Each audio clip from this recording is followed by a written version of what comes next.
So y'all just gonna let J. Cole play all up in our faces right now, right?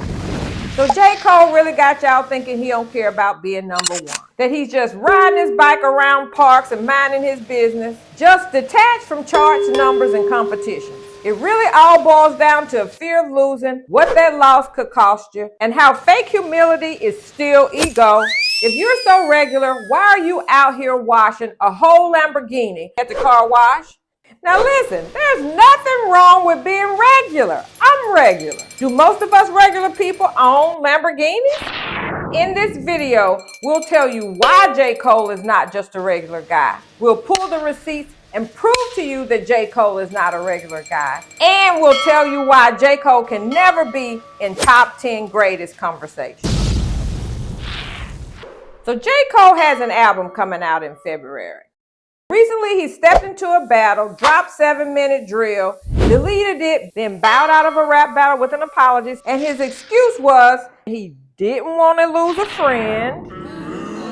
That explanation sounds very mature until you line it up with his lyrics, his branding, and his lifelong career positioning. It just doesn't hold up. And what I see isn't growth and maturity. It's legacy anxiety, because fake humility is still ego. And saying I don't care about being the greatest while constantly reminding us that you could be the greatest, that's not detachment. It looks like insurance and it smells like insecurity. It's always the person who pretends he's unbothered that's really bothered. They just don't have the emotional language to explain that this really matters to me, and I'm afraid you may see who I really am. And what it really feels like is J. Cole wants us to give him a participation prize for jumping into a battle, bowing out, and never competing.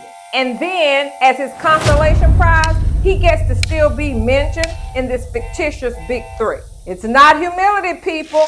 That's control. And if you really don't care, you wouldn't need us to believe that you don't care. This very image protects him from judgment. And this is where the legacy anxiety kicks in. Just hear me out. What I sense is not moral growth. I sense some legacy anxiety. That's my new name and description I've given J. Cole. If you're successful at convincing your fans that you don't care about being the greatest and you lose or step back, you didn't really lose. You just visually opted out.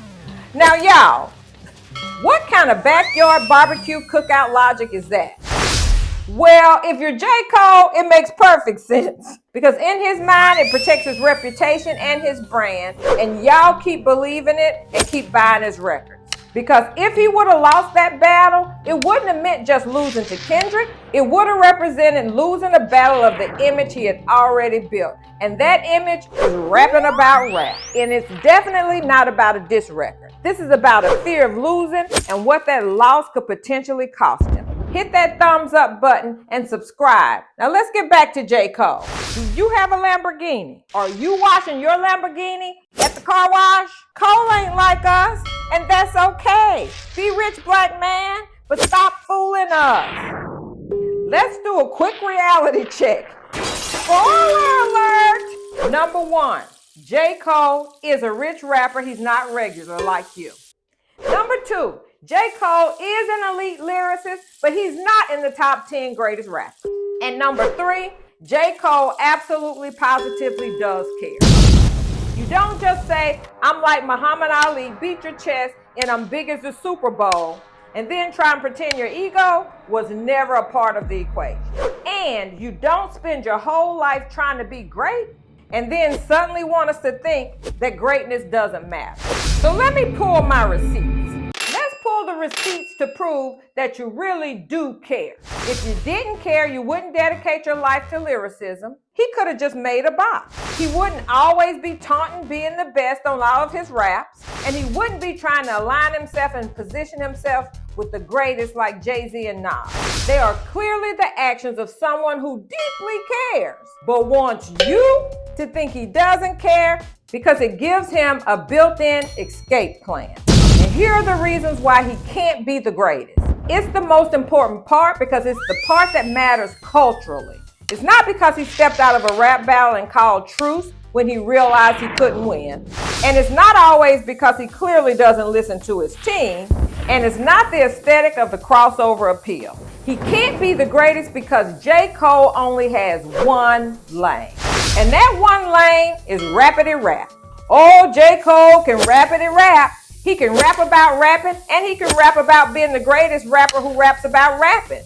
But being great at rapping about rapping is not what makes you culturally relevant and the greatest in rap. Being the greatest MC in hip-hop is more than skill. It's cultural weight, versatility, and it's the courage to stand in discomfort. Yes, that sometimes means the discomfort of a rap battle. So, okay, in summary, rapping about rapping is good. Being introspective is okay.